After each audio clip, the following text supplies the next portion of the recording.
ஆரம்பிக்கலாம்.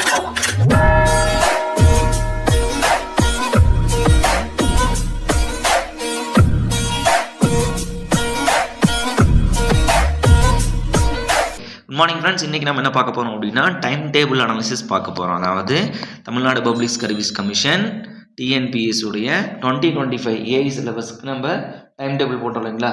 ஸோ அதனுடைய time table analysis நம்ம பார்க்க போகிறோம். சரிங்களா? இது என்ன கான்செப்ட் அப்படின்னா, ஸோ ஆல்ரெடி நம்ம வந்து 2 times நம்ம டைம் டேபிள் அனாலிசிஸ் பார்த்தாச்சு. இப்போ இது வந்து 3rd டைம். இப்போ 3rd டைமில் வந்து பார்த்திங்கன்னா இந்த கான்செப்ட் மாரத்தான், ஓகேங்களா? கொஷின் மாரத்தான் கிடையாது, கான்செப்ட் மாரத்தான் அப்படின்னு சொல்கிறோம்.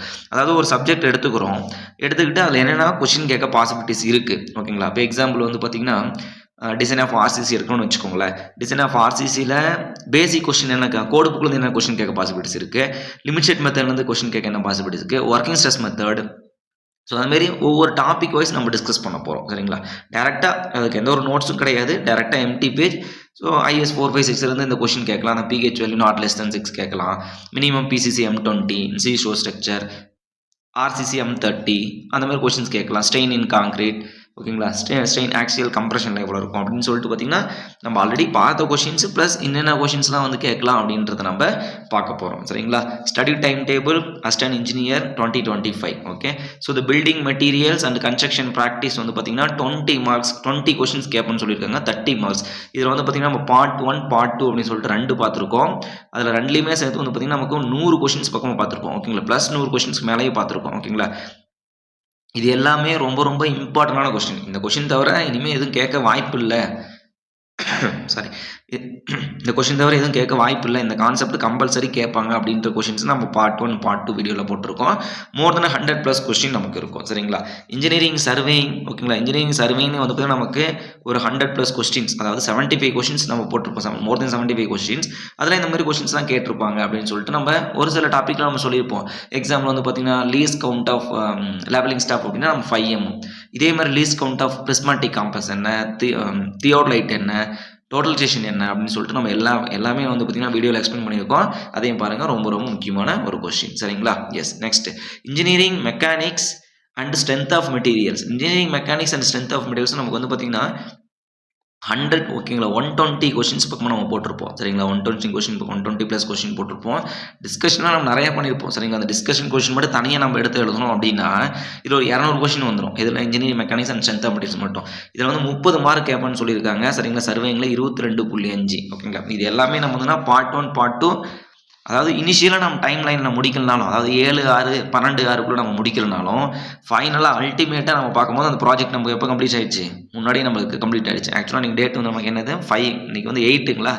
ஸோ நம்ம வந்து கம்ப்ளீட் பண்ணிட்டோம், 5க்கே கம்ப்ளீட் பண்ணிட்டோம். ஃப்ரைடேவே நம்ம வந்து பார்த்திங்கன்னா எல்லாத்தையும் நம்ம கம்ப்ளீட் பண்ணியாச்சு, ஓகேங்களா? ஸோ இந்த பேலன்ஸ் டேஸ் தான் நமக்கு. இப்போது எக்ஸாம்பிள் நாளைக்கு 10th ஆரம்பிக்கணும்னு வச்சுக்கோங்களேன். 10லேருந்து இந்த 31 நமக்கு வந்து பார்த்திங்கன்னா ஃபுல்லாக கான்செப்ட் தான், ஓகேங்களா? என்னென்ன கொஸ்டின் கேட்கலாம், இந்த மாதிரி கேட்பாங்க. சரிங்களா? இதை பார்த்துக்கோங்க. இதிலேருந்து இப்படி இந்த மாதிரி கொடுத்துட்டு இப்படி கேட்கலாம் அப்படின்றத நம்ம டிஸ்கஸ் பண்ண போகிறோம். ஓகே. ஸ்ட்ரக்சரல் அனாலிசிஸ், இந்த structural analysis, strength of material. அடுத்து வந்து பார்த்திங்கன்னா இந்த இன்ஜினியரிங் மெக்கானிக்ஸ், இந்த 3மே வந்து பார்த்திங்கன்னா ஒரே ஃபேமிலி தான். இதில் வந்து எந்த கொஸ்டின் வந்து எதில் தனியாக கேட்குறாங்க அப்படின்னு சொல்லும்போது ஸ்ட்ரென்த் ஆஃப் மெட்டீரியல்ஸ் நீங்கள் எடுத்துன்னு வச்சுக்கோங்களேன். அதுலேயும் ஸ்ட்ரெஸ் அனாலிசிஸ் இருக்குது, ஸ்ட்ரக்சரல் அனாலிசிஸ், ஸ்ட்ரெஸ் அனாலிசிஸ் இருக்குது. இதில் பெண்டிங் மோமென்ட் ஷியர் ஃபோர்ஸ் இருக்குது, இதுலேயும் பெண்டிங் மோமென்ட் ஷியர் ஃபோர்ஸ் இருக்குது. அப்போ எதில் கேட்குறாங்க அப்படின்னு சொல்ல முடியாது. பட் நமக்கு 30 கொஸ்டின்ஸ் வந்து கண்டிப்பாக 30 மார்க் வந்து கேட்பேன்னு சொல்லியிருக்காங்க, ஓகேங்களா? ஸோ இதுவும் நமக்கு வந்து பார்த்திங்கன்னா மோர் தென் 100+ கொஸ்டின்ஸ் நம்ம அதில் பார்த்துருப்போம். இது எல்லாமே ரொம்ப ரொம்ப முக்கியமான கொஸ்டின். அதாவது அந்த கொஷினில் வந்து பார்த்திங்கன்னா ஈஸியாக போட்டுடலாம். கான்செப்ட் புரிஞ்சிட்டிங்க அப்படின்னா ஈஸியாக போட்டுடலாம். பேஜ் வந்து பார்த்திங்கன்னா 1 பேஜ் 1.5 பேஜ் நமக்கு வரும். இந்த கான்செப்ட் நீங்கள் புரிஞ்சு ஒரு டைம் நல்லா ஃபுல்லாக உட்காந்து ட்ரை பண்ணி பார்த்துட்டிங்க அப்படின்னா எக்ஸாம் டைமில் அது ஒன்றுமே இல்லை. இந்த கொஸ்டின் இப்படி பார்த்தோம் இல்லைங்களா, டேரெக்டாக பெண்டிங் மூமெண்ட் நீங்கள் clockwise anticlockwise நம்ம போட்டு ஒவ்வொன்றும் பொறுமையாக போடணும் இல்லைங்களா? அந்தளவு நீங்கள் பொறுமையாக போகணும் கூட அவசியம் இல்லை. ஏன்னா நீங்கள் போட்டு ப்ராக்டிஸ் பண்ணியிருக்கீங்க ஆல்ரெடி, உங்களுக்கு இது ஈஸியாக போயிடும். Okay. Next, geotechnical and foundation engineering, ஓகேங்களா? Geotechnical and foundation engineering 25 question 37.5 mark கேட்போன்னு சொல்லியிருக்காங்க. இதில் வந்து பார்த்திங்கன்னா நம்ம ஒரு மோர் தென் 150 கொஸ்டின்ஸ் பார்த்துருப்போம். சரிங்களா? மோர் தென் 150+ கொஸ்டின் பார்த்துருக்கோம். இது எல்லாமே ரொம்ப ரொம்ப முக்கியமான கொஸ்டின். அதாவது அந்த ஃபார்முலாஸ் ப்ளஸ் அதை எப்படி அப்ளை பண்ணுறது, நமக்கு அந்த critical hydraulic gradient G-1/1 + G-1 × 1 என்ன, G-1/1 + E × γW. சரிங்களா? அதாவது சம்மர்ஜ்டு யூனிட் வெயிட் Γ'/Γw தான் நமக்கு critical IC, critical hydraulic gradient சொல்லுவோம். சரிங்களா? அது கிரிட்டிக்கல் ஹைட்ராலிக் கிரேடியன்ட் எப்போ நமக்கு வரும், பைப்பிங் அண்டு லிக்விஃபேக்ஷன் அதோட வேல்யூ என்ன 1 நம்ம எழுதுவோம். அந்த கொஸ்டின்லாம் பார்த்தீங்கன்னா ரொம்ப ரொம்ப முக்கியமான கொஸ்டின்.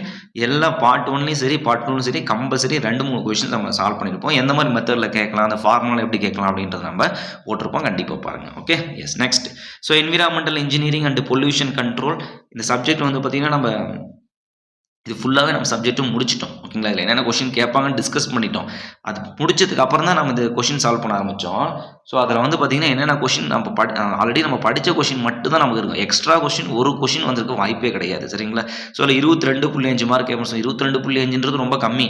என்விரான்மெண்டல் இன்ஜினியரிங் பொல்யூஷன் கண்ட்ரோல்னா வந்து பார்த்தீங்கன்னா மோர் தென் 30+ மார்க் நமக்கு வரணும். சரிங்களா, நீங்கள் டிஆர்பி, கேட் எக்ஸாம், ஐஇஎஸ்லாம் எழுத போனீங்க அப்படின்னா கண்டிப்பாக வந்து பார்த்தீங்கன்னா 16 மார்க் இதிலே கேட்பாங்க. சரிங்களா, வெறும் 16 மார்க். நீங்கள் 3 சப்ஜெக்ட் படிச்சிங்கன்னா போதும். Jio technical engineering, environmental engineering, transportation engineering. மீது எதுவுமே படிக்காமல் அந்த 3 மார்க் நீங்கள் படிச்சுக்கோங்க. ப்ளஸ் அந்த ஆப்டிடியூட் வந்து பார்த்தீங்கன்னா பேசிக் அதை நீங்கள் படிச்சிங்கன்னா 30+ மார்க் ஈஸியாக கேட்டில் ஸ்கோர் பண்ணிடலாம். சரிங்களா, எஸ். ஸோ டிஎன்பிஎஸ்சிக்கு 22.5 கேட்பன்னு சொல்லியிருக்காங்க. சரிங்களா, இதுவும் நம்ம முடிச்சாச்சு. இதுலேயும் வந்து பார்த்தீங்கன்னா நமக்கு ஒரு 100+ கொஸ்டின், மோர் தென் 100+ கொஸ்டினே இருக்கும். சரிங்களா, பார்ட் 1 75 போட்டிருப்போம். பார்ட் 2லேயும் வந்து பார்த்தீங்கன்னா நம்ம 50 போட்டிருப்போம். 125 கொஸ்டின்ஸ் போட்டிருப்போம். சரிங்களா, 120+ கொஸ்டின் நம்ம அதில் போட்டிருக்கோம். எல்லாமே ரொம்ப ரொம்ப முக்கியமான புல்லட் கொஸ்டின்ஸ் பாருங்கள். Okay, yes. So design of reinforced concrete, prestressed concrete and steel structure ரொம்ப ரொம்ப முக்கியமான டாபிக்ப்பா.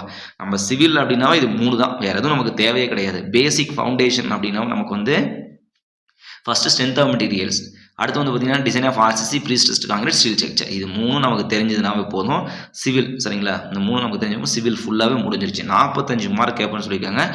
பிகாஸ் ஆஃப் இதில் வந்து 3 சப்ஜெக்ட் இருக்குது. சரிங்களா, design of RCC, prestress concrete and steel structure. இதில் 45 மார்க் கேட்போன்னு சொல்லியிருக்காங்க. ரொம்ப ரொம்ப முக்கியமான கொஸ்டின். இதில் மட்டும் வந்து பார்த்தீங்கன்னா நம்ம 200 கொஸ்டின்ஸ் ப்ளஸ் டிஸ்கஸ் பண்ணியிருப்போம். ஃபஸ்ட்டு பார்ட்லேயே வந்து 100+ கொஸ்டின் நம்ம போட்டிருப்போம். ரெண்டாவது பார்ட்டில் 50+ கொஸ்டின். அதில் என்னென்ன கொஸ்டின் வரும்னு சொல்லிட்டு நம்ம டிஸ்கஸ் பண்ணியிருப்போம். எக்ஸாம்பிள் வந்து பார்த்தீங்கன்னா எப்படி சொல்கிறது, அந்த அல்டிமேட் ஸ்ட்ரெயின் ஆஃப் காங்கிரீட் அப்படின்னா நமக்கு 0.0035ங்களா. எஸ். இப்போ ஆக்சுவல் கம்பர்ஷனில் கேட்டாங்கன்னா 0.002. இதே பெண்டிங் நமக்கு ஆக்ட் ஆச்சு அப்படின்னா நமக்கு 0.0035 - 75% ஆஃப் ஸ்ட்ரெயின் இன் ஸ்டீல் அப்படின்னு நம்ம படிச்சிருப்போம். சரிங்களா, 0.005 75% ஆஃப் ஸ்ட்ரெயின் இன் ஸ்டீல் அப்படின்னு சொல்லிட்டு. ஸோ இது ஒரே கொஸ்டின் தான். ஆனால் 3 ஆப்ஷன் 4 கொடுத்துருப்பாங்க. அப்போ இந்த கொஸ்டின் இதுக்கு வரும், அதுக்கு வரும்னு சொல்லிட்டு நம்ம இந்த ஆன்சர் வந்து இதுக்கு வரும் அப்படின்னு சொல்லிட்டு நம்ம டிஸ்கஸ் பண்ணியிருப்போம். ரொம்ப ரொம்ப முக்கியமான கான்செப்ட். இதில் நீங்கள் வந்து பார்த்தீங்கன்னா நம்ம போட்ட அந்த 200+ கான்செப்ட் அந்த கொஸ்டின் நீங்கள் பார்த்தீங்கன்னாவே ஓகேங்களா, சாலிடாக 30+ கொஸ்டின் நீங்கள் அட்டன் பண்ணிடலாம். சரிங்களா, 30+ கொஸ்டின் வந்து பார்த்தீங்கன்னா நீங்கள் ஈஸியாக அட்டன் பண்ணிடலாம். நல்லா டீப்பாக ஓரளவு நல்லா உங்களுக்கு புரிஞ்சிருச்சு, ஆல்ரெடி நீங்கள் படிச்சிட்டிங்க. நான் ஒரு டைம் வந்து பார்த்தீங்கன்னா ரிவிஷன் பண்ணணும்னு ஆசைப்பட்றேன் அப்படிங்கும்போது நீங்கள் இந்த கொஸ்டின் பார்க்கும்போது சாலிடாக 40 கம்பல்சரி வந்து பார்த்தீங்கன்னா மேக்ஸிமம் 40 மார்க் நீங்கள் 40 மார்க்ஸ் ஈஸியாக நீங்கள் எடுத்துடலாம். ஓகேங்களா, yes. Next, so hydraulics and water resource engineering எல்லாமே இம்பார்ட்டன்ட் கொஸ்டின்ஸ் தான் நம்ம போட்டிருப்போம். இதுலேயும் வந்து பார்த்தீங்கன்னா நமக்கு ஒரு 100+ கொஸ்டின்ஸ் நம்ம டிஸ்கஸ் பண்ணியிருப்போம் பாருங்கள். Okay, yes. So transportation engineering, highway, urban planning and transportation engineering or highway இன்ஜினியரிங்கில் எல்லாமே ரொம்ப முக்கியமான கொஸ்டின். இதில் 30 மார்க் கேட்பேன்னு சொல்லியிருக்காங்க. இதையும் பாருங்கள். இதுலேயும் நம்ம வந்து ஒரு 100+ கொஸ்டின் நம்ம வந்து டிஸ்கஸ் பண்ணியிருப்போம். ஓகேங்களா, yes. Next, project management and estimation costing. இந்த ப்ராஜெக்ட் மேனேஜ்மெண்ட் எஸ்டிமேஷன் காஸ்டிங்கில் 22.5 மார்க் கேட்பேன்னு சொல்லியிருக்காங்க. நீங்கள் சாலிடாக வந்து 15 மார்க் எடுத்துடலாம். எந்த கான்செப்ட் மட்டும் படிச்சிங்க அப்படின்னா கிரிட்டிக்கல் பாத் மெத்தட், சிபிஎம். சரிங்களா, சிபிஎம். ஓகேங்களா, சிபிஎம் பெர்ட். அடுத்து வந்து பார்த்தீங்கன்னா அந்த expected time calculation, T0 + 4 times of Tm + Tp/6ன்னு சொல்லிட்டு ஒரு formula, variance, sigma, standard deviation. இந்த 3 டாபிக் நீங்கள் படிச்சிங்க அப்படின்னா கண்டிப்பாக அதில் வந்து ஒரு 3 கொஸ்டின் மாட்டிடும். சரிங்களா, அப்புறம் இந்த cost slope, singing fund. So அது படிச்சிங்க, அது எஸ்டிமேஷனில் வரும். பட் இதில் ப்ராஜெக்ட் மேனேஜ்மெண்ட்லேயும் வரும். அப்புறம் இந்த டெண்டர் டாக்குமெண்ட்டு, கான்ட்ராக்டர் எவ்வளோ பெனிஃபிட் வராரு, எவ்வளோ வந்து பார்த்தீங்கன்னா அது ரிலையபிலிட்டி டைம் எவ்வளவு, அந்த அடுத்து வந்து பார்த்தீங்கன்னா புக் வேல்யூ என்ன, ஸ்கிராப் வேல்யூ என்ன. ஓகேங்களா, ஸோ அது நம்ம சால்வேஜ் வேல்யூ என்ன, அதை படிச்சிங்க அப்படின்னா அதில் ஒரு 3 கொஸ்டின் பிடிச்சிருங்க. ஸோ இப்போ 6 கொஸ்டின் வந்து பார்த்தீங்கன்னா இந்த ப்ராஜெக்ட் மேனேஜ்மெண்ட் இந்த எஸ்டிமேஷன் காஸ்டிங்கில் இட்ஸ் வெரி சிம்பிள். ஒன்று வந்து பார்த்தீங்கன்னா அந்த வால்யூம் கண்டுபிடிக்கிறது கம்பல்சரி கொஸ்டின் கேட்பாங்க. சரிங்களா, இந்த சைஸ் ஆஃப் பிரிக்கு, இந்த மாட்டர் திக்னஸ்ஸு, அந்த லேபர் காஸ்ட்டு எவ்வளோ, லேபரோடைய குவான்டிட்டி மீன்ஸ் அந்த ப்ரொடக்டிவிட்டி எவ்வளோ வரணும் ஒரு நாளைக்கு அப்படின்னு சொல்லிட்டு டிஸ்கஸ் பண்ணியிருப்போம். அதை நீங்கள் படிச்சிங்க அப்படின்னா அதில் ஒரு 3 கொஸ்டின் எடுத்துடலாம். ப்ளஸ் அந்த வால்யூம் கால்குலேஷன் 2. ஸோ அப்ராக்சிமேட்டாக இதில் நீங்கள் வந்து 11 கொஸ்டின் வந்து நீங்கள் அட்டன் பண்ணிடலாம். சரிங்களா, 15க்கு 11 கொஸ்டின், 10 கொஸ்டின், 15 கூட விடுங்க, 11 விடுங்க, 10 கொஸ்டின் சாலிடாக நீங்கள் அட்டன் பண்ணிடலாம் இருக்கணும். இதுலேயும் நம்ம வந்து பார்த்தீங்கன்னா 100+ கொஸ்டின் நம்ம டிஸ்கஸ் பண்ணியிருப்போம். இது எல்லாமே வந்து பார்த்தீங்கன்னா ஆல்ரெடி ப்ரீவியஸ் இயரில் கேட்டது. இந்த கான்செப்ட்லாம் கம்பல்சரி எல்லாருக்கும் தெரிஞ்சிருக்கணும் அப்படின்றது கான்செப்ட். சரிங்களா, இதை தாண்டி மறுபடியும் கேட்கறதுக்கு வாய்ப்பு இல்லை. ஓகேங்களா, ஸோ நீங்கள் வந்து பார்த்தீங்கன்னா ஒரு எக்ஸாம் அட்டன் பண்ண போகிறீங்க அப்படிங்கும்போது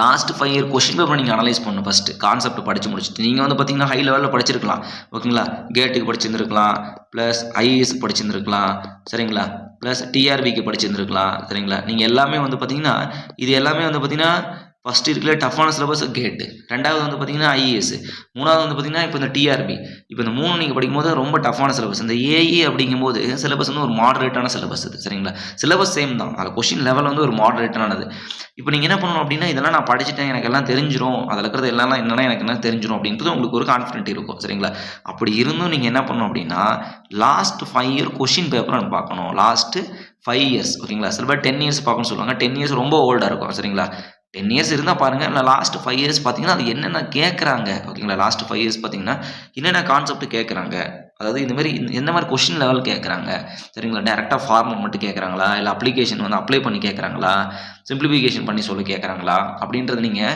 இந்த last 5 years question paper analyse பண்ணால் மட்டும்தான் உங்களுக்கு ஒரு கான்செப்ட் வரும் சரிங்களா ஸோ இதெல்லாம் வந்து பார்த்தீங்கன்னா நீங்கள் ஒரு செல்ஃப் ஸ்டடி பண்ணுறதுக்கான ஒரு மெத்தட் சரிங்களா இப்போ இதை தான் அவங்க கோச்சிங் சென்டர் பண்ணிகிட்டு இருக்காங்க ஓகேங்களா last 5 years question paper analyse பண்ணி உங்களுக்கு வந்து பார்த்தீங்கன்னா அப்படியே எடுத்து கையில் கொடுத்துட்றாங்க லெட்டை ஓகேங்களா நீங்கள் என்ன பண்ணுறீங்க ஈஸியாக நம்ம சாப்பிட்றோம் இப்போ நம்ம என்ன பண்ணணும் அதை எப்படி ப்ரிப்பரேஷன் அந்த ப்ரிப்பரேஷன் நம்ம பார்க்கணும் ஃபஸ்ட்டு இனிஷியலாக நம்ம என்ன பண்ணணும் சரிங்களா ஃபஸ்ட் நம்ம என்ன பண்ணணும் ஸ்டடி பண்ணணும் ஆரம்பிச்சிட்டோம் அப்படின்னா ஒரு ஷெடியூலை ஃபிக்ஸ் பண்ணணும் சும்மா நானும் படிக்கிறேன் அப்படின்னு சொல்லிட்டு ஷெடியூலே போடாமல் படிச்சிங்க அப்படின்னா அதுக்கு ஒரு எண்டே கிடையாது சரிங்களா உங்களுக்கும் ஒரு எண்டு வராது அதை எப்படா முடிப்போம்னு நமக்கும் ஒரு எண்டு தெரியாது ஓகேங்களா பில்டிங் மெட்டீரியல்ஸாக நான் இன்றைக்கி ஸ்டார்ட் பண்ணுறேன் எக்ஸாம்பிள் வந்து பார்த்தீங்கன்னா 7/7 நான் ஸ்டார்ட் பண்ணுறேன் 7/7 ஸ்டார்ட் பண்ணி 14/7 நான் முடிச்சிடுறேன் எனக்கு 1 வீக் தான் டைம் ஸோ இந்த ஷெடியூலில் நீங்கள் போடும்போது உங்களுக்குள்ள ஒரு கன்ஃபைன்மெண்ட் வரும் ஆஹா இதுக்குள்ளே நான் முடிச்சிடணும் எனக்கு டைம் இல்லை அப்படின்னு சொல்லிட்டு நீங்கள் வந்து பார்த்தீங்கன்னா நீங்கள் காலையில் படிப்பீங்க மதியம் படிப்பீங்க எப்போல்லாம் உங்களுக்கு டைம் கிடைத்தோ படித்து முடிச்சு ஷெடியூலை முடிச்சிருவீங்க முதல்ல முடிச்சிடணும் சரிங்களா அந்த ஷெடியூல் படி ஃபுல் ஒர்க்கோ இல்லை ஆஃப் ஒர்க்கோ முதல்ல நம்ம என்ன பண்ணணும் முடிச்சிடணும் சரிங்களா சிவிலோடைய கான்செப்டே அதுதானே ஃபஸ்ட்டு வந்து பார்த்தீங்கன்னா ப்ராஜெக்டை மெயின் ஒர்க்லாம் என்னென்ன இருக்கோ அதெல்லாம் முடிச்சிடணும் சரிங்களா ஃபஸ்ட்டு ஃபவுண்டேஷனாக ரைட் அடுத்து வந்து பார்த்தீங்கன்னா பிசிசி ஃப்ளோரிங்காக முடிச்சிருங்க அதுக்கப்புறம் பிரிக் ஒர்க்காக முடிச்சிருங்க அதுக்கப்புறம் ஸ்லாப் காங்கிரீட்டாக முடிச்சிருங்க ஓகேங்களா ஸோ அதுக்கப்புறம் அந்த டைம் லெவலில் முடிச்சாச்சு மெஜாரிட்டி ஆஃப் ஒர்க் நான் 90% வந்து டைம் லெவலில் முடிச்சிட்டேன் எகைன் 10% டைம் எக்ஸ்டென்ஷன் ஓகேங்களா எக்ஸ்டென்ஷன் ஆஃப் தி டைம் அப்படின்னு சொல்லிட்டு ஒரு 10% நீங்களே ஒரு எக்ஸ்டென்ஷன் போட்டுக்கிட்டு ப்ளஸ் இன்னொரு 3 days 5 days போட்டு நீங்கள் முடிச்சிடணும் சரிங்களா ஸோ இதுதான் ஃபஸ்ட்டு நீங்கள் ஸ்டார்ட் பண்ணும்போதே ஒரு ஷெடியூலை ப்ரிப்பேர் பண்ணணும் இப்போ நீங்கள் ஆல்ரெடி நீங்கள் படிச்சுட்டு இருந்தாலும் சரி இனிமேலும் சரிங்களா நான் படிக்க போகிறேன் அதாவது கம்மிங் ஜென்ரேஷன் இப்போ வந்து படிச்சுட்டு இப்போ வந்து ஃபைனல் படிக்கிறவங்க நெக்ஸ்ட் நான் ஏஐக்கு ப்ரிப்பேர் பண்ணிகிட்டு இருக்கேன் அவங்களுக்கு வந்து பார்த்திங்கன்னா ஸோ இந்த டைம் டேபிள் வந்து யூஸ்ஃபுல்லாக இருக்கும் இப்போ ஆல்ரெடி நான் படிச்சுட்டு ஆல்ரெடி இப்போ நீங்கள் போட்ட சிலபஸ் மீன்ஸ் அந்த டைம் டேபிள் படி நான் ஓரளவு கம்ப்ளீட் பண்ணிகிட்டு இருக்கேன் நான் போயிட்டுருக்கேன் அப்படின்னாலும் இட்ஸ் ஓகே ஃபைன் ஓகேங்களா அது மட்டும் இல்லாமல் இது ஒன்லி ஃபார் சிவில் சரிங்களா நீங்கள் வந்து பார்த்தீங்கன்னா எனக்கு வந்து பார்த்தீங்கன்னா ஈஸியாக முடிச்சிட்டேன் இப்போ நம்ம என்னைக்கு டைம் போட்டிருந்தோம் 31/7/2025 ஓகேங்களா 30/7/2025 மந்த் எண்ட் நம்ம போட்டிருந்தோம் நம்ம ஏன் முன்னாடியே முடிச்சிட்டோம் ஏன்னா எனக்கு சிவில் மட்டும்தான் இருக்குது இந்த சிலபஸ் வந்து சிவில் மட்டும் இல்லை உங்களுக்கு வந்து பார்த்தீங்கன்னா ஜென்ரல் நாலேஜும் இருக்குது சரிங்களா அதாவது ஜிகேவும் நமக்கு இருக்குது ஓகே ஸோ அதையும் நீங்கள் வந்து பார்த்தீங்கன்னா படிச்சுட்டு இருக்கணும் சரிங்களா ஏன்னா நமக்கு வந்து பார்த்தீங்கன்னா இது நமக்கு சிவில் உங்களுக்கு 50% தான் கை கொடுக்கும் மீதி வந்து பார்த்தீங்கன்னா 50% உங்களுக்கு உங்களுடைய ஜிகே ஜென்ரல் நாலேஜ் நீங்கள் படிக்கக்கூடிய டிஎன்பிசி சிலபஸ் படி அதை என்ன ஜிகே கொடுக்கணும் அதையும் நீங்கள் பார்க்கணும் சரிங்களா நான் டிபார்ட்மெண்ட்டில் வந்து பார்த்தீங்கன்னா வெல் வெஸ்ட் ஓகேங்களா நான் வந்து 100% எஃபிஷியன்சியாக இருக்கேன் ஒரு பிரயோஜனமும் இல்லை சரிங்களா ஜிகேலும் நமக்கு வேணும் ஓகேங்களா சேம் என்ன மாதிரி தான் இப்போ நான் வந்து பார்த்தீங்கன்னா நம்ம 2019 எழுதும்போது 168 மார்க்கு சிவில் எடுத்திருந்தேன் இதில் வந்து பார்த்தீங்கன்னா வெறும் 38 கொஷின் தான் ரைட்டாக இருந்துச்சு எனக்கு ஓகேங்களா இது 168 கொஷின் ரைட்டாக இருந்துச்சு 168 கொஷின் வந்து ரைட்டாக இருந்தது இதில் வந்து பார்த்தீங்கன்னா 38 கொஷின் தான் எனக்கு வந்து ரைட்டாக இருந்தது அப்போ பாருங்கள் எனக்கு எந்த ஒரு இதுவுமே கிடையாது இதில் வந்து பார்த்தீங்கன்னா அப்போ வந்து மினிமம் ஒரு 50 கொஷின்ஸ் ரைட்டாக இருந்தது அப்படின்னா போஸ்டிங் கிடைக்கிற மாதிரி சொல்லியிருந்தாங்க ஓகேங்களா எஸ் ஸோ அதெல்லாம் விட்டுட்டு நான் அப்படியே வெளியே வந்துட்டு அந்த டிஎன்பிசிஐ விட்டுட்டு ஓகேங்களா ஸோ அதனால் வந்து பார்த்தீங்கன்னா நீங்கள் அந்த ஷெடியூல் ப்ரிப்ரேஷன் ரொம்ப ரொம்ப முக்கியம் டெய்லி ரிவிஷன் வந்து ரொம்ப ரொம்ப முக்கியம் டெய்லி ரிவிஷன் அப்படின்னா ஃபுல்லாக எடுத்து வச்சு உட்காந்துக்கணுமா தேவையே கிடையாது சரிங்களா இப்போ ரிவிஷன் அப்படின்றது என்னதான் அப்படின்னா இப்போ நீங்கள் ஒரு டாபிக் படிக்கிறீங்க சரிங்களா எக்ஸாம்பிள் வந்து பார்த்தீங்கன்னா என்ன டாபிக் படிக்கிறீங்க ஸ்ட்ரக்சரல் அனாலிசிஸ் படிக்கிறீங்கப்பா ஸ்ட்ரக்சரல் அனாலிசிஸில் slope deflection method moment distribution method ஓகேங்களா ரெண்டும் படிக்கிறீங்க ஸோ இந்த slope deflection method moment distribution படித்து முடிச்சுட்டு அப்போ ரிவிஷன் அப்படின்னா நான் புக் எடுத்து வச்சு உட்காந்துக்கணுமா தேவையே கிடையாது சிம்பிளி அவ்வளோதான் நீங்கள் வந்து இப்போ சிம்பிளாக வந்து உட்காந்துட்டு இருக்கீங்க செட்டிங் ஓகேங்களா அப்படியே ஒரு மனசுலேயே அப்படியே நினச்சி பார்க்கறது தான் ஓகேங்களா மூமெண்ட் டிஸ்ட்ரிபியூஷன் மெத்தடா ஓகே அப்போ நம்ம ஃபஸ்ட் என்ன பண்ணணும் எல்லாத்தையும் ஃபிக்ஸ்டாக கன்சிடர் பண்ணணும் மூமெண்ட் கண்டுபிடிக்கணும் அடுத்து வந்து பார்த்தீங்கன்னா ஈக்குவலைஸ் பண்ணணும், பேலன்ஸ் பண்ணணும். அதுக்கப்புறம் வந்து பார்த்திங்கன்னா டிஸ்ட்ரிபியூஷன் ஃபேக்டர் கண்டுபிடிக்கணும். அதுக்கப்புறம் கேரி ஓவர் பண்ணணும். கடைசியில் ஃபைனலாக 2 ஆன்சர் ஈக்குவலாக இருக்கும். Sum of the joint moment 0வாக இருக்கணும், sum of the joint distribution factor 1ஆக இருக்கணும். முடிஞ்சிருச்சு, அவ்வளோதான். ஜஸ்ட் ஒரு 2 மினிட்ஸ் 5 மினிட்ஸ் முடிஞ்சிருச்சு. அடுத்த ஸ்லோப் டிஃப்ளெக்ஷன் மெத்தடா இனிஷியலாக வந்து MABன்னு எழுதிக்கணும். சேம் அதே மாதிரி எண்ட் மூமெண்ட் கண்டுபிடிக்கணும். அந்த formula MAB is equal to MAB star plus 2EA T 2 times of TA வந்தால் 2 டைம்ஸ் ஆஃப் θA, ரெண்டாவது B போனதுனால θB plus 3 delta divide by L plus minus 6A delta divide by L square. ஓகேங்களா? அது இருந்தால் settlement இருந்தால் போடுங்க, இல்லைன்னா அந்த ஃபார்முலா. ஸோ இதுக்கு பேர் தான் நமக்கு ரிவிஷன். மறுபடியும் நான் ஃபுல்லே எடுத்து நம்ம ரிவிஷன் பண்ணுறது வந்து அது நமக்கு இருக்கிற டைமில் எனக்கு அது ஒரு ஆகாத காரியம். ஓகேங்களா? அதை நம்ம எப்போ பண்ணணும் அப்படின்னா எல்லா சப்ஜெக்ட்டும் படித்து முடிச்சுட்டு நம்ம என்ன பண்ணணும், டெஸ்ட் எழுத ஆரம்பிச்சிடணும். டெஸ்ட் மீன்ஸ் கொஷின் சால்வ் பண்ண ஆரம்பிச்சிடணும். அந்த கொஷின் சால்வ் பண்ணும்போதே இன்றைக்கி நான் வந்து பார்த்தீங்கன்னா பில்டிங் மெட்டீரியல் படித்து முடிச்சிட்டீங்க. இப்போ இதனோட கொஷின் சால்வ் பண்ணிட்டு இருக்கீங்க. அப்போ இந்த கொஷின் சால்வ் பண்ணும்போது என்ன பண்ணுவோம், கொஷின் எவ்வளோ சால்வ் பண்ணுவீங்க, ஒரு நாளைக்கு 2 ஹவர்ஸ் சால்வ் பண்ணுவீங்களா? 2 ஹவர்ஸ் சால்வ் பண்ணிவிட்டு இப்போ ரெண்டாவது டாபிக் நமக்கு என்ன, இன்ஜினியரிங் சர்வே நீங்கள் படிக்க ஆரம்பிச்சிடணும், ரிவிஷன் பண்ண ஆரம்பிச்சிடணும். ஃபுல் ரிவிஷன் இப்போ, சரிங்களா? Full revision. இப்போ பில்டிங் மெட்டீரியல்ஸ் வந்து பார்த்தீங்கன்னா ரிவிஷன் பண்ணி நீங்கள் டெஸ்ட் எழுதி படிச்சுட்டு டெஸ்ட் எழுதிட்டு இருக்கீங்க. இது ஒரு டைம் நீங்களும் ரிவிஷன் பண்ணிட்டு இப்போ கொஷினை போட்டு பார்த்துட்டீங்க. ரெண்டாவது வந்து பார்த்தீங்கன்னா சர்வேயிங் வந்து பார்த்தீங்கன்னா இப்போ படிச்சுட்டு இருக்கீங்க. இது முடிச்சோன்னா இதுக்கு நான் டெஸ்ட் வருவேன். அதேமாரி இதை வந்து ரிவிஷன் பண்ணி முடிச்சுட்டு இதை டெஸ்ட் எழுதிட்டு இருக்கீங்க. அடுத்து இன்ஜினியரிங் மெக்கானிக்ஸ் ரிவிஷன் வருவேன். அப்படியே வந்து பார்த்தீங்கன்னா பேரலல் ஆக்டிவிட்டி கொடுக்கும்போது தான் இது நமக்கு எப்போ யூஸ் ஆகும் அப்படின்னா, இப்போ பில்டிங் மெட்டீரியல்ஸ்னால் நீங்கள் கண்டினியூவாக பில்டிங் மெட்டீரியல்ஸே கொஷின் சால்வ் பண்ணிட்டு இருக்கும்போது எனக்கு எல்லாம் தெரிஞ்சிருச்சு, பில்டிங் மெட்டீரியல்ஸ் ஒரு கான்ஃபிடென்ட் வரும்.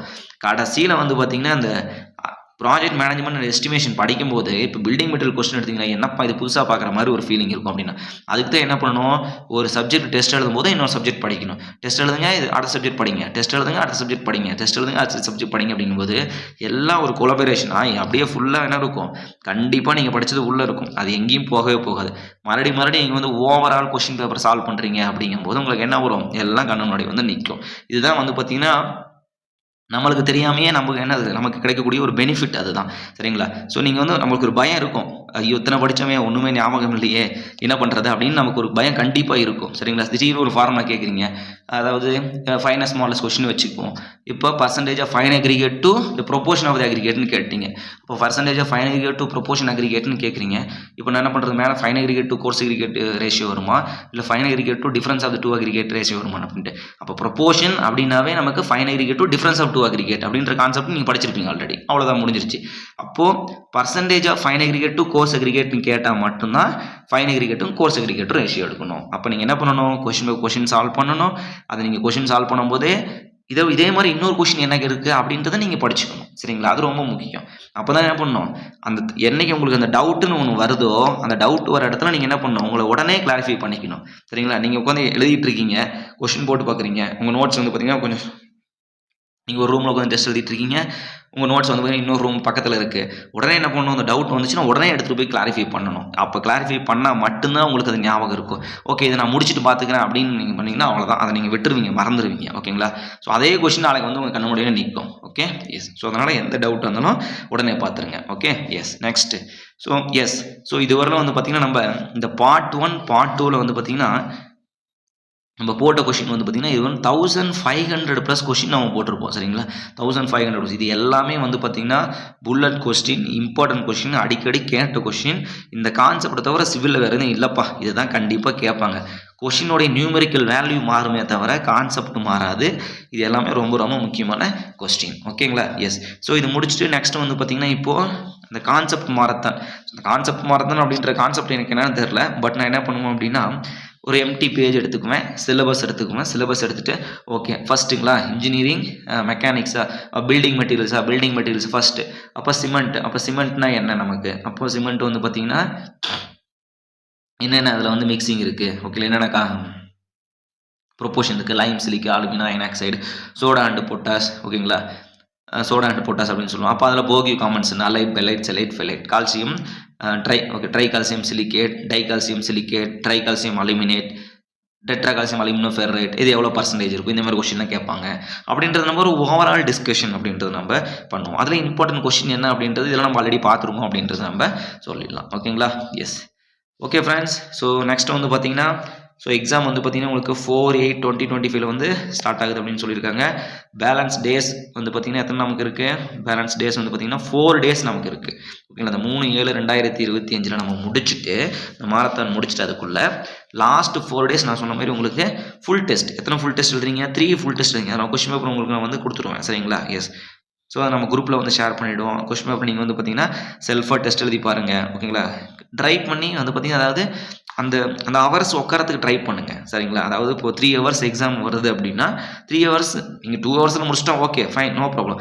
பட் நம்மளுக்கு 3 ஹவர்ஸ் எக்ஸாம் வருது அப்படின்னா 3 ஹவர்ஸில் நீங்கள் வந்து பார்த்தீங்கன்னா ஃபுல்லாக ஓகே எந்த ஒரு டிஸ்டர்பன்ஸ் இல்லாமல் கொஞ்சம் ட்ரை பண்ணுங்கள். டிஸ்டர்பன்ஸ் இல்லாமல் வீட்டில் நம்ம உட்காரவே முடியாது. சரிங்களா, அதனால் டிஸ்டர்பன்ஸ் இல்லாத பிளேஸில் ஒரு 3 ஃபுல் டெஸ்ட்டுக்கு வந்து பார்த்தீங்கன்னா அந்த 3 ஹவர்ஸ் நீங்கள் கன்ஃபைனாக உட்காந்து அதை வந்து ட்ரை பண்ணுங்கள். சரிங்களா, எஸ். டோட்டல் மார்க் வந்து பார்த்தீங்கன்னா 300 மார்க்னு சொல்லியிருக்காங்க. ஸோ இந்த மாதிரி நீங்கள் இந்த கான்செப்ட் வைஸ் என்னோட பேஸ்ட் அதாவது இந்த last year question paper analysis. So நானும் ஒரு டைம் எழுதியிருக்கேன். அவங்க கேட்குற எக்ஸ்பெக்டேஷன் கான்செப்ட் என்ன அப்படின்றது எனக்கும் புரிஞ்சிருச்சு. சரிங்களா, ஸோ அதனுடைய கான்செப்ட் படி நீங்கள் இந்த கொஷின்ஸ்லாம் 1500 கொஷின்ஸ் உங்களுக்கு புரிஞ்சிருச்சு. எனக்கு கான்செப்ட்லாம் புரிஞ்சிருச்சு. இந்த மாதிரி தான் கொஷின் கேட்க போகிறாங்க அப்படின்னா இதே மாதிரி கொஷின்ஸ் என்ன கேட்டாங்க அப்படின்னா சாலிடாக 150 ஓகேங்களா 150 +150 கொஸ்டின்ஸ் நீங்கள் வந்து பார்த்தீங்கன்னா ஈஸியாக நீங்கள் அட்டன் பண்ணிடலாம். சரிங்களா, அப்போ இதில் பாதி என்ன வருது பாருங்கள் 225 to ஓகேங்களா 225 to 250 மார்க்ஸ் சாலிடாக வந்து பார்த்தீங்கன்னா நீங்கள் அட்டன் பண்ணலாம். இதெல்லாம் வந்து நடக்கிற காரியமா அப்படின்லாம் நீங்கள் திங்கிங்கே தேவையில்லை. சரிங்களா, இது நம்ம மைண்ட் செட் இருக்கும் கண்டிப்பாக இருக்கும். சரிங்களா, இப்போ ஏன்னா நான் படிக்கும் போது இருந்தது. ஏன்னா எனக்கு அப்போ வந்து பார்த்தீங்கன்னா நமக்கு என்னென்னா நமக்கு சொல்கிறதுக்கு ஒரு ஆள் இல்லை அப்படின்றது தான் மீனிங். நமக்கு இதுதான் கான்செப்ட். சரிங்களா, இப்போ நம்ம ஃபைனல் படிச்சுட்டு இருக்கோம். நம்ம சீனியர்ஸ்லாம் வந்து பார்த்திங்கன்னா ஆல்ரெடி படித்து முடிச்சுட்டு வெளியே போயிருப்பாங்க. 1 இயர் அவங்க ப்ரிப்பேர் பண்ணியிருப்பாங்க. அது வந்து எங்கே ப்ரிப்பேர் பண்ணியிருக்காங்க? சம்திங் ஒரு கோச்சிங் சென்டர் போய் ப்ரிப்பேர் பண்ணியிருக்காங்க. வந்து நம்ம ஸ்டாஃப்ஸ் எல்லாம் நம்ம பார்க்கும்போது இந்தமாதிரி நான் ஏஐ ஆகிட்டேன் சார், இந்தமாதிரி நான் டீச்சர்ஸ் அக்யூமெண்ட் போர்டில் செலக்ட் ஆகிட்டேன் சார் அப்படின்னு பார்க்கும்போது நம்ம போய் அவர்கிட்ட நம்ம பேசும்போது அவர் சொல்லுவார், தம்பி முடிச்சுட்டு இந்தமாதிரி 1 இயர் உட்காந்து படிங்க, ட்ரை பண்ணுங்கள், அப்போ தான் கிடைக்குன்னு சொல்லிட்டு. அது எல்லாமே நம்ம ஏமாத்துறதுக்கான ஒரு கதைன்னு எனக்கு அப்புறம் தான் புரியுது நமக்கு. சரிங்களா, நம்ம வந்து பார்த்தீங்கன்னா ஃபஸ்ட் இயர் விடுங்க. சரிங்களா, ஃபஸ்ட் இயர் முடிச்சுட்டு நம்ம வரோம். சரிங்களா, இப்போது ஃபஸ்ட் இயரில் நம்ம வந்து பார்த்திங்கன்னா சில பேர் கவர்மெண்ட் ஸ்கூல்லேருந்து வந்திருப்போம். நானும் கவர்மெண்ட் ஸ்கூலில் தான் போனேன். ஃபஸ்ட் இயரில் வந்து பார்த்திங்கன்னா நான் ஃபுல்லாக தமிழ் மீடியம். சரிங்களா, அந்த இங்கிலீஷ்ன்றதே நமக்கு தெரியாது. ஓகேங்களா, இங்கிலீஷே வந்து பார்த்திங்கன்னா 10th வந்து பார்த்தீங்கன்னா 65 மார்க்கு ++2 வந்து பார்த்திங்கன்னா 160 மார்க் சம்திங் நம்ம தான் எடுத்திருந்தேன். சரிங்களா, +2. ஸோ இப்போ இதெல்லாம் நம்ம பார்க்கும்போது இந்த இங்கிலீஷே அப்படின்றது நமக்கு புரிய மாட்டேங்குது. ஈஸு எங்கன்றா வாசுன்றாங்க, அதை போட்டுறது இதை போட்டு நம்ம ஸ்டேட் பண்ணிட்டு நமக்கு என்னென்ன புரியாது. பட் நமக்கு தெரியும், அந்த கான்செப்ட்லாம் நமக்கு தெரியும். ஆல்ரெடி +2 படிச்சிருக்கோம். ஃபிசிக்ஸ் கெமிஸ்ட்ரி அதே தான் நமக்கு வந்து ஃபஸ்ட் இயரில் நம்ம படிக்கிறோம். நமக்கு தெரியும். பட் ஆனால் கான்செப்ட் புரியல. இப்போ அந்த ஃபஸ்ட் இயர் நம்ம என்ன பண்ணுவோம், நம்ம கொஞ்சம் அப்படியே நமக்கு டஃப்பாக தான் போகும். அது இப்போ செகண்ட் இயர் என்ட்ரி ஆகும்போது நமக்கு டிபார்ட்மெண்ட்டுக்குள்ளே என்ட்ரி ஆகணும். இப்போ அந்த டைமில் இருந்தே நமக்கு ஒரு ஜஸ்ட் ஒரு டூல் நமக்கு ஒன்று கிடைக்கணும். அதாவது இந்த மாதிரி படிங்க, இந்த மாதிரி எக்ஸாம் ப்ரிப்பேர் பண்ணுங்கள், நீங்கள் படிக்கிற எல்லா கான்செப்டும் எக்ஸாமில் வரும், இந்த மாதிரி இன்டர்வியூவில் கேட்பாங்க அப்படின்றது நமக்கு யாரும் சொல்கிறது கிடையாது. இதுதான் உண்மை. சரிங்களா, எந்த ஸ்டாஃபாக இருக்கட்டும் ப்ளஸ் எந்த காலேஜாக இருக்கட்டும், அது இப்போ சொல்கிறாங்களா இல்லையான்னு தெரியல. இப்போ சொல்கிற மாதிரி தான் இப்பயும் நல்லா கோச்சிங் சென்டர் போய் சேர்றாங்க. சரிங்களா, உங்களுக்கு வந்து 3 இயர்ஸ் டைம் இருக்குது. ஓகேங்களா, இப்போ 8 மணி நேரம் போக வீட்டில் வந்து 2 மணி நேரம் கூட ஓகே டைம் பாஸ் விட்டுருங்க, முடிஞ்சு 3 ஹவர்ஸ் டைம் இருக்குது. சாரி 8 ஹவர்ஸ் வந்து நம்ம ஸ்டடி பண்ணுறோம் இப்போ நமக்கு காலேஜில். இப்போ இதை விட்டு நமக்கு வந்து 3 இயர்ஸ் டைமில் நம்ம எத்தனை டைம் நம்ம ப்ரிப்பேர் பண்ணியிருக்கோம்? நம்ம சிலபஸே நம்ம டவுன்லோட் பண்ண மாட்டோம் ஃபஸ்ட்டு. சரிங்களா, நம்ம யூனிவர்சிட்டி சிலபஸே நம்ம டவுன்லோட் பண்ணி நம்ம பார்க்க மாட்டோம். சரிங்களா, நம்ம எங்கே கேட் சிலபஸ் போய் பார்க்குறது, எக்ஸாம் ஏஇ சிலபஸை போய் பார்க்குறது. ஸோ அதெல்லாம் வந்து அனலைஸ் பண்ணி சொல்கிறதுக்கு ஒரு ஆள் கிடையாது. சரிங்களா, யாரும் அதை வந்து இன்ட்ரெஸ்ட்டும் காட்டுறது கிடையாது. ஓகே, பட் நம்ம இன்ட்ரெஸ்ட் காட்டணும், ஸ்டாஃப் இன்ட்ரெஸ்ட் காட்ட மாட்டாங்க. ஸோ அது வந்து பார்த்திங்கன்னா அப்படியே இப்போ நீங்கள் படிக்கிறீங்களா, இப்போ உங்களுடைய பிரதர்ஸ் படிக்கிறாங்களா, சிஸ்டர்ஸ் படிக்கிறாங்களா, உங்கள் ரிலேட்டிவ் படிக்கிறாங்களா, அவங்களுக்கு நீங்கள் இன்ஃபார்ம் பண்ணுங்கள். சரிங்களா, இப்போ அவங்களுக்கு சொன்னால் அவங்க வேலை வாங்கிடுவாங்க, அதெல்லாம் ஒன்றும் கிடையாது. சரிங்களா, நீங்கள் கொடுக்க உங்களுக்கு வளர்ந்துக்கிட்டு தான் இருக்குமே தவிர எஜுகேஷன் அது வந்து குறையிறதுக்கு வாய்ப்பே கிடையாது. சரிங்களா, எஸ். இப்போ கூட பாருங்கள், இப்போ இந்தமாரி நான் எக்ஸ்பிளைன் பண்ணிகிட்டு இருக்கேன்னா நான் படிக்கவே மாட்டேன். சரிங்களா, இப்போ ஆல்ரெடி நான் படித்தது ப்ளஸ் ஆல்ரெடி நான் வந்து கான்செப்ட் எழுதி வச்சிருக்கிறது இதை தான் உங்களுக்கு நான் எக்ஸ்பிளைன் பண்ணிகிட்டு இருக்கேன். எனக்கு ஏதாச்சும் டவுட்னா டக்குன்னு எடுத்து பார்த்துக்குவேன் தவிர ஃபுல்லாக உட்காந்து மறுபடியும் நான் கிளாஸ் எடுக்கும்போது நான் படிக்கவே மாட்டேன். சரிங்களா, ஏன்னா ஏதாச்சும் டவுட் வரும் சடனாக, இந்த ஃபார்முலா போடும்போது ஓகே இந்த ஃபார்முலா அப்படி வருமான்னு சொல்லிட்டு டவுட் வருமே தவிர ஃபுல்லாக நான் படிக்கிறது கிடையாது. என்ன ரீசன் அப்படின்னா, ஸோ இந்தமாரி நீங்கள் வந்து நிறைய பேருக்கு சொல்கிறது ப்ளஸ் இந்தமாரி எஜுகேஷன் கேட்டால் கேட்குறாங்க, கேட்கலாம் போகிறாங்க, அது 2வது விஷயம். சரிங்களா, ஸோ அதனால் வந்து பார்த்திங்கன்னா ஈஸியாக நீங்கள் வந்து பார்த்திங்கன்னா உங்களுக்கு 3 இயர்ஸ் டைம் இருக்குது. அந்த 3 இயர்ஸ் டைமில் நீங்கள் வந்து ஃபுல்லாக அனலைஸ் பண்ணி நீங்கள் வந்து பார்த்தீங்கன்னா இப்படி தான் கேட்குறாங்க அப்படின்றத நீங்கள் தெரிஞ்சுக்கிட்டீங்க அப்படின்னா ஒன்றுமே கிடையாது. நீங்கள் காலேஜ் விட்டு வெளியே வரும்போதே நீங்கள் வேலை வாங்கிடலாம். ஓகேங்களா? ஏன்னா நீங்கள் லாஸ்ட் செமஸ்டர் நீங்கள் வந்து பார்த்தீங்கன்னா எலிஜிபிள். லாஸ்ட் செமஸ்டர் வந்து நீங்கள் வந்து பார்த்தீங்கன்னா லாஸ்ட் 6 மந்த் வந்து பார்த்தீங்கன்னா நீங்கள் ஜாப் கிடைச்சிச்சு அப்படின்னா நீங்கள் ப்ராஜெக்ட் புக் சப்மிட் பண்ணிட்டு போயிட்டே இருக்கலாம். சரிங்களா? யாரும் உங்களுக்கு கேட்க முடியாது. ஓகேங்களா? ஹெட் ஆஃப் தி டிபார்ட்மெண்ட்டை பர்மிஷன் ப்ளஸ் பிரின்சிபல்கிட்ட பர்மிஷன் நீங்கள் வாங்கிட்டீங்க அப்படின்னா நீங்கள் லாஸ்ட் செமஸ்டரில் நீங்கள் வந்து பார்த்தீங்கன்னா ப்ராஜெக்ட் புக் சப்மிட் பண்ணிட்டு நீங்கள் ஜாபில் ஜாயின் பண்ணலாம். ஓகேங்களா? எஸ். நெக்ஸ்ட்டு வந்து பார்த்தீங்கன்னா இந்த சிலபஸ் அனாலிசிஸ் ப்ளஸ் இந்த கான்செப்ட் ப்ளஸ் இந்த டைம் டேபிள் வந்து பார்த்திங்கன்னா ரொம்ப ரொம்ப முக்கியமான ஒரு கான்செப்ட். இதுதான் நமக்கு ஒரு முதல் ஸ்டெப். ஓகேங்களா? இதை நீங்கள் போட்டால் மட்டும் இந்த ஃபவுண்டேஷனை போட்டால் மட்டும்தான் உங்களுக்கு எல்லாமே பேலன்ஸ் எல்லாமே ரைஸ் ஆகும். காலம் ஓகேங்களா, பிளிந்த் பீம் இது எல்லாமே ரைஸ் ஆகிறது காரணம் இந்த ஃபவுண்டேஷன் தான். ஓகே, ஸோ நீங்கள் எந்த டிஎன்பிசி ஏஐக்கு மட்டும் இல்லை, நீங்கள் எந்த எக்ஸாமுக்கு படித்தாலும் ஓகேங்களா, நீங்கள் டிஎன்பிசி குரூப் 1 படிங்க, குரூப் 2 படிங்க, பிஏவுக்கு படிங்க, கிளர்க்குக்கு படிங்க, ஜூனியர் அசிஸ்டன்ட் படிங்க, சரிங்களா, டிராஃப்டிங் ஆஃபீஸருக்கு படிங்க, எதுக்கு நீங்கள் படித்தாலும் இந்த ஷெடியூல் அப்படின்றது ரொம்ப ரொம்ப முக்கியமான ஒரு theme. Okay, yes. Okay friends, so next வந்து பார்த்திங்கன்னா நம்ம பார்க்க போகிறது கான்செப்ட் மாரத்தான். ரொம்ப ரொம்ப முக்கியமான ஒரு டாபிக். இதில் வந்து பார்த்திங்கன்னா நீங்கள் பார்க்காத கொஷின்ஸ்லாம் நீங்கள் பார்க்குறது எதுவும் கிடையாது. இதில் இருக்கிறது எல்லாமே அந்த சிலபஸ் படி என்னென்ன கொஷின் கேட்கலாம் அப்படின்றத நம்ம டிஸ்கஸ் பண்ண போகிறோம். ஓகேங்களா? என்னென்ன கேட்பாங்க அப்படின்றத நம்ம அப்படியே ஓரலாக அப்படியே எழுத போகிறோம். சரிங்களா? இதுக்கான நோட்ஸ்லாம் நம்ம எதுவும் ப்ரொவைட் பண்ணுறது கிடையாது. ஓகே, ஸோ ஆல்ரெடி வேணால் நம்ம 5 சப்ஜெக்ட் நோட்ஸ் கொடுத்துருக்கோம் இல்லைங்களா? ஸோ அதேமாதிரி மற்ற சப்ஜெக்ட் நோட் இருக்கும், பட் அது என்னோட ஹேண்ட் ரிட்டன் நோட்ஸில் இல்லை. ஓகேங்களா? அதை நான் ரெடி பண்ணிட்டு இருக்கேன். அது நான் உங்கள் குரூப்பில் டெலிகிராம் குரூப்பில் ஷேர் பண்ணுறேன். ஓகே ஃப்ரெண்ட்ஸ், ஏதாச்சும் டவுட்னா கமெண்ட் பண்ணுங்கள். Thank you so much and all the very best.